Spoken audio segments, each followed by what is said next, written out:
This morning, I'd like to focus on the crisis among our young people.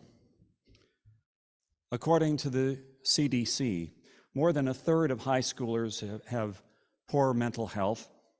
44% said they've persistently felt sad or hopeless. 29% their parent had lost a job during COVID. And a third of kids experienced racism, especially Asian students who, due to the talk of the China virus, were teased or made fun of or worse. And the number of teenage girls who have had suicidal ideation has increased over 50%. And this isn't just a COVID effect. Before the pandemic, 1 out of 5 teenagers had symptoms of depression. I'm going to change this a little bit here.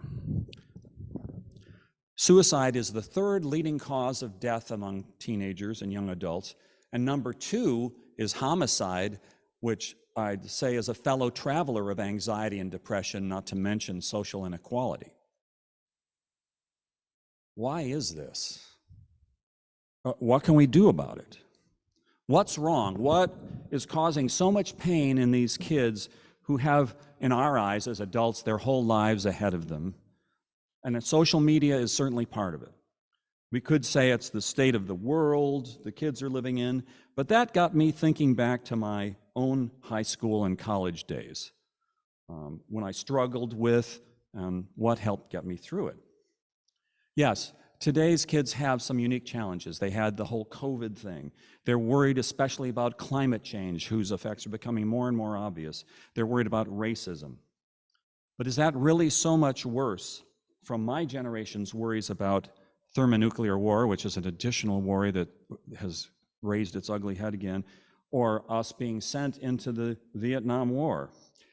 My point is, every generation faces an uncertain and dangerous world, and it's in the nature of being an adolescent to be concerned about the future, because you're old enough to know about the potential dangers that the world holds, but you're not fully equipped to deal with those dangers yet. And so we were right to feel anxious in 1970, and they're right to feel anxious today. But there is something in today's environment that we had, more or less, that today's kids, by and large, don't have. Something that's outside their family, their friends, their school, that cares about them and supports them and can be a bridge over the troubled waters of adolescence. Paul Simon wrote, "When you're weary, feeling small, when tears are in your eyes, I will dry them all." Well, who is drying the kids' eyes these days? Their family? Well, not if their parents are so involved with their own emotional challenges that you as a kid feel like you're going to add to their burden. On CBS Evening News about a week and a half ago, an 18-year-old girl said, "If I open up to my parents and tell them how I feel, they'll feel like they've failed." Or other kids are in conflict with their parents and over rules or expectations they don't feel they can fulfill. And in too many cases, the family is the problem that the kid is facing. A mother with some kind of nervous breakdown, a father who drinks too much, a sister who's sometimes getting into drugs. Who takes over the role of nurturing parent in those situations where the parent isn't being nurturing? Well, we might say teachers. And some teachers are capable of lending a helping hand now and then, but they have a lot of students to deal with. I can emotionally feel Anne nodding her head. And can you open up to your English teacher when you're also dependent upon him or her for a passing grade? Teachers have a different job to do. Teachers are at their workplace, and they usually don't have contact with students outside of the school. I remember being sort of freaked out seeing a teacher in the grocery store. It's like they're out of their element. In most cases, also, kids change their teachers every year, and so your 10th grade teacher doesn't know what you went through in ninth grade necessarily. Now, I will say that extracurricular activities are really valuable because those adults tend to persist from year to year. Your sports coach, your choir director, your theater director, and they stick around. But it's hard to get individual attention when the whole focus is to win the big game or to have a successful dress rehearsal. Now, can kids take their problems to some government institution? Generally not, if it doesn't rise to the level of legal action that brings DCFS into the picture. Well, when they're in crisis, can they see a psychiatrist? That would be nice. The current median wait time for an adolescent to see a first visit psychiatrist is 50 days nationwide, and at one of our Boston hospitals, the wait for an adolescent is from 6 months to a year. Now, here in the Valley, we're very lucky that we have this organization, Clinical and Support Options, that is trying to make it so that you can see them right away and get some kind of intake. But besides that, a lot of teenage angst doesn't rise to the clinical level. As the song would say, who's on their side when times get rough and pain is all around? Well, in high school, kids naturally fall into groups of friends who unite around some interest or character trait. And one of the worst things about COVID-19 was that we took that away from this generation. They couldn't hang out with their friends and share their troubles. But even before COVID, there's only so much that one 15-year-old can do to help another 15-year-old. I had a friend I met in high school and for many years afterwards, who, even as a sophomore, he got involved with drugs and alcohol. He was a very talented drummer. We were in bands together, and he was obsessed with music. He was he had a huge record collection, and he'd shut himself up in his bedroom listening to records on headphones all day, sometimes with a beer he had taken out of the parents' liquor cabinets, and later with some marijuana that he was secretly growing in a closet in the basement.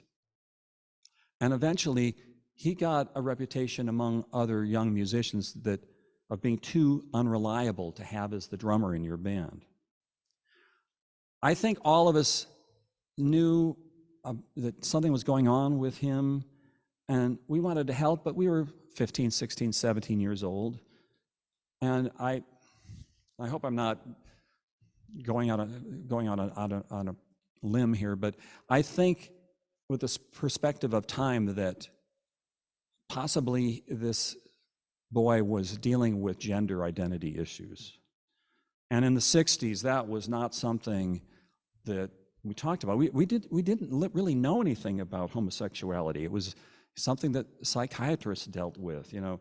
And if this boy had these feelings, he probably wouldn't have dared share them with us if he could even identify them. And we kids wouldn't have known what to do with him. You know, it could have been very tough for him. And so we're lucky that our society is so much more open and accepting than it was 30 years ago.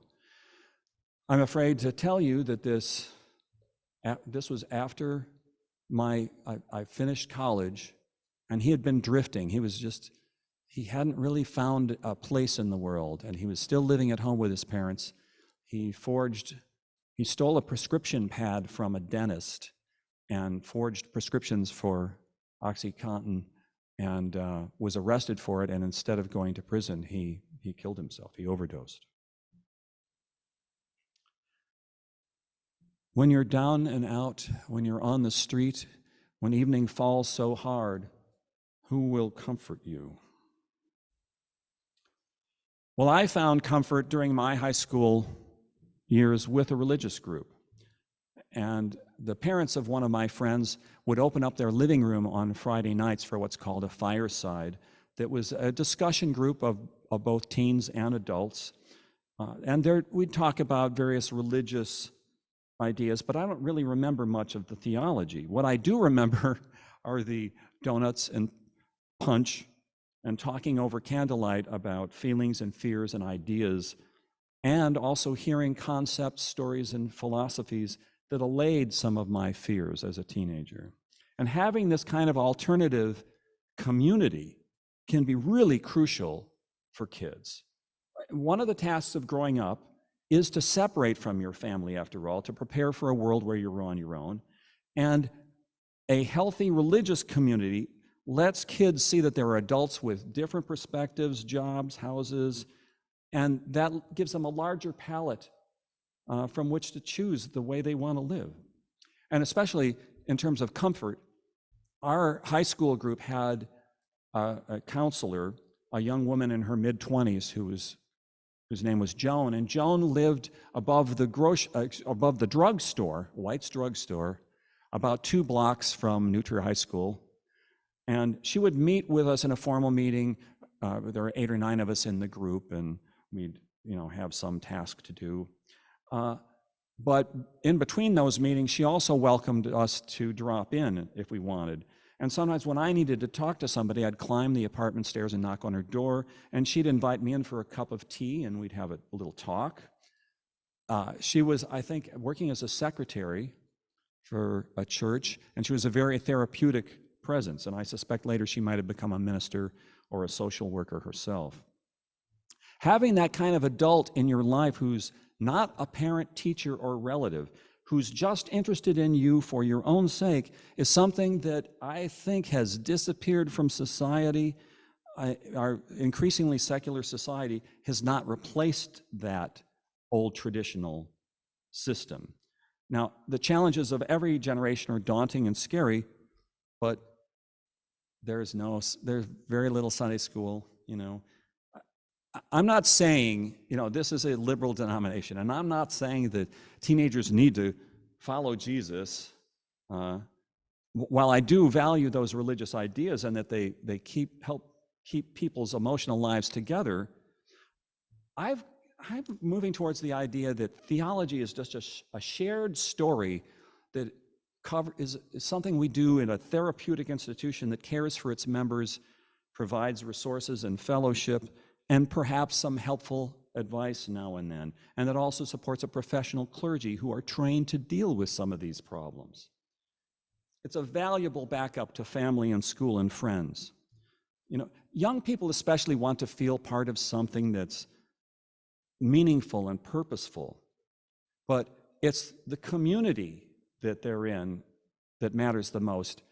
I think the trappings of belief are kind of a little sideshow.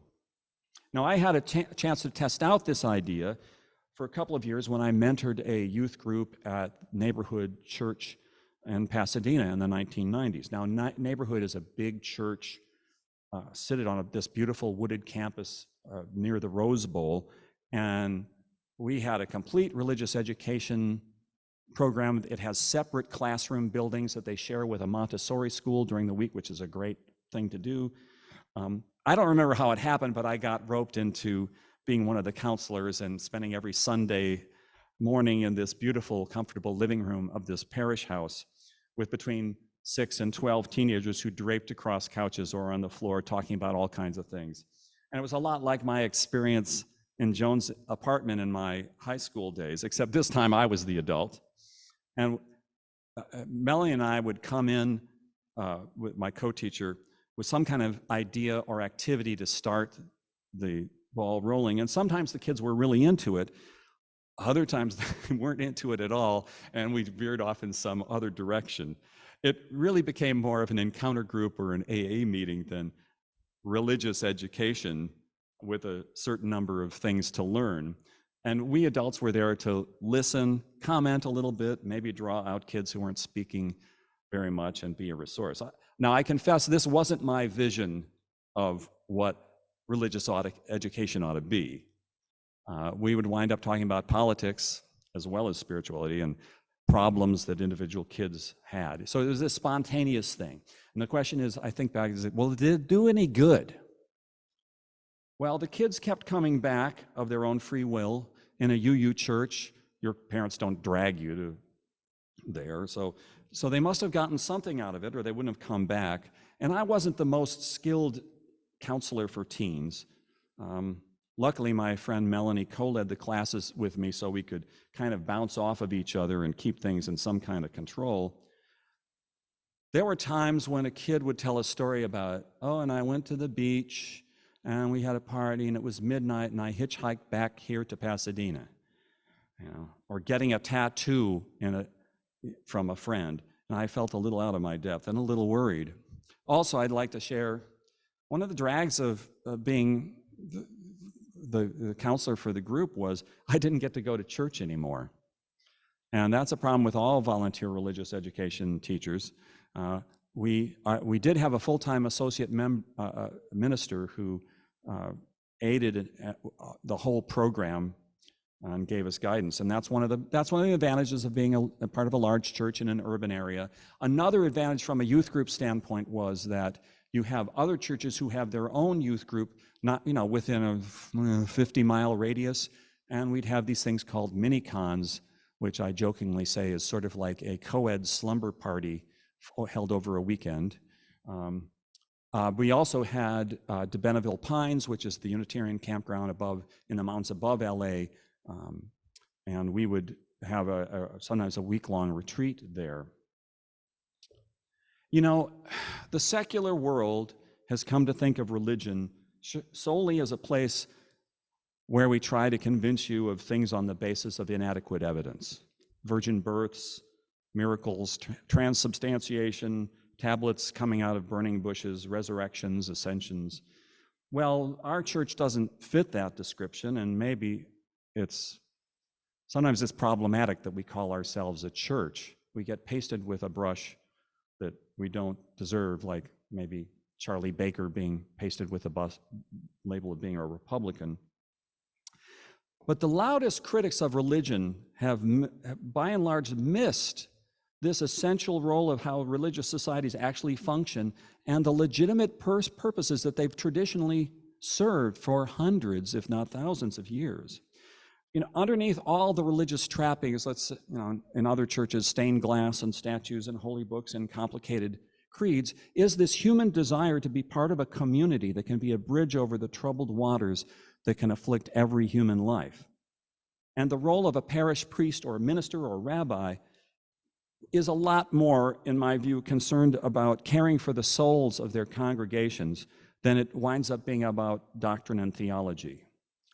Actual religious life, as it's lived, is more like the old Bing Crosby movie Going My Way than it's the movie King of Kings.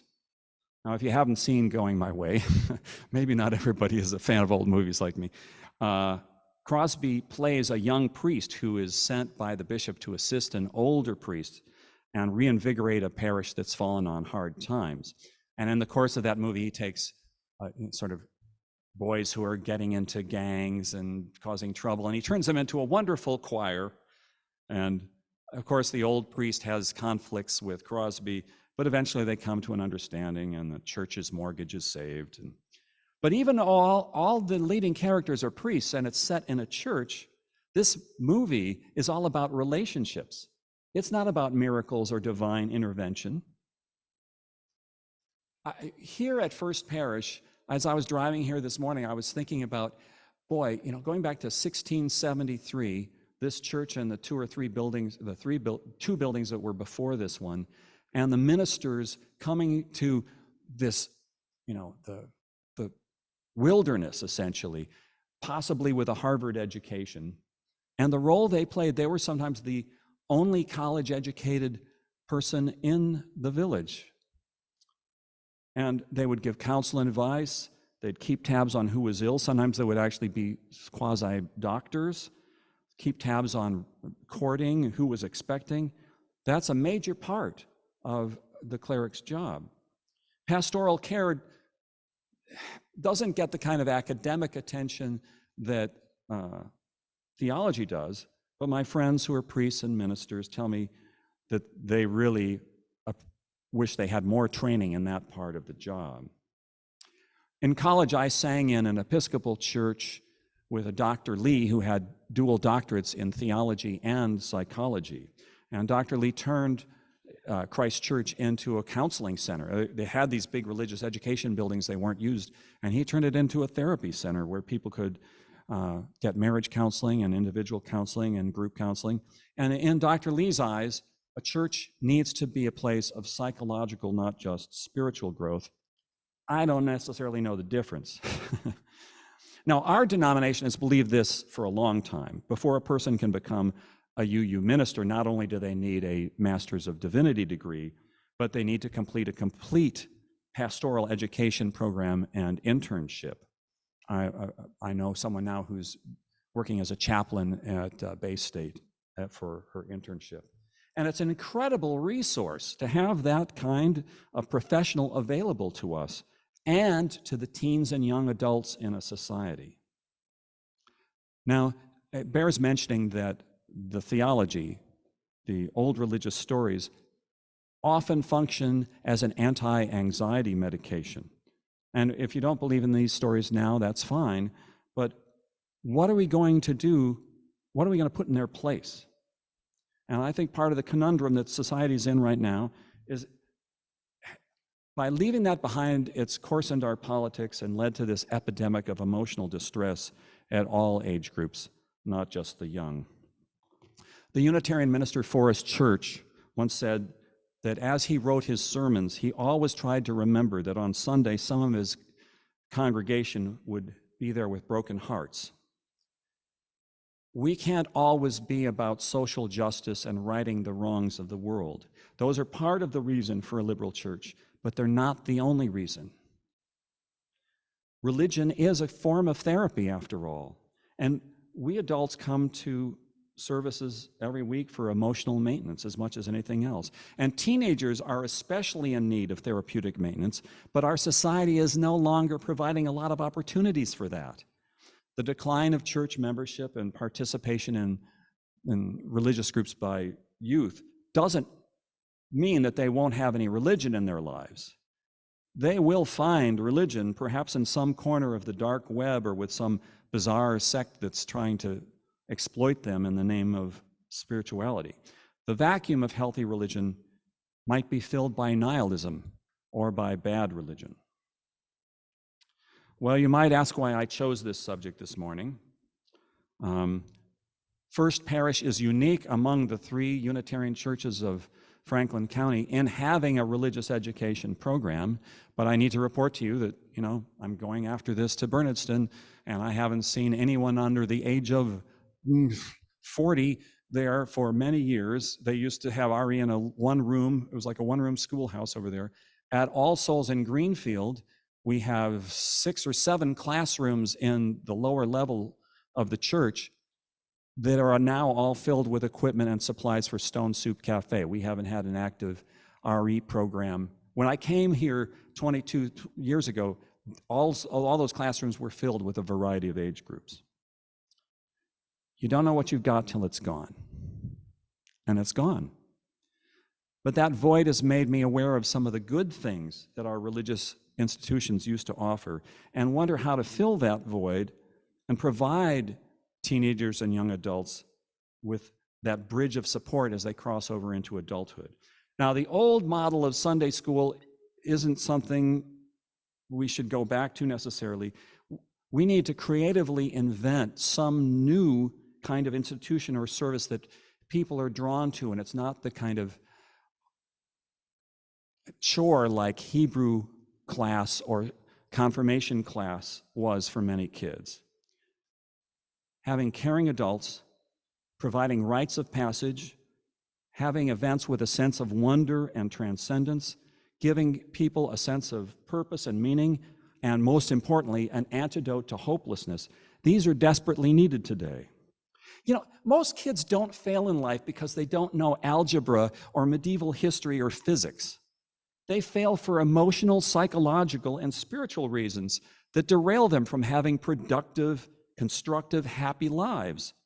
Human development is a very tricky thing and complicated, and we don't pay enough attention to it. Now, you may think that churches are an outdated institution that's hobbled by its past, but it's still an institution that's closest historically and emotionally to these kinds of problems. And what I'm calling for in my sermon today, is for us to go on a kind of vision quest to build something new out of the ashes of the old.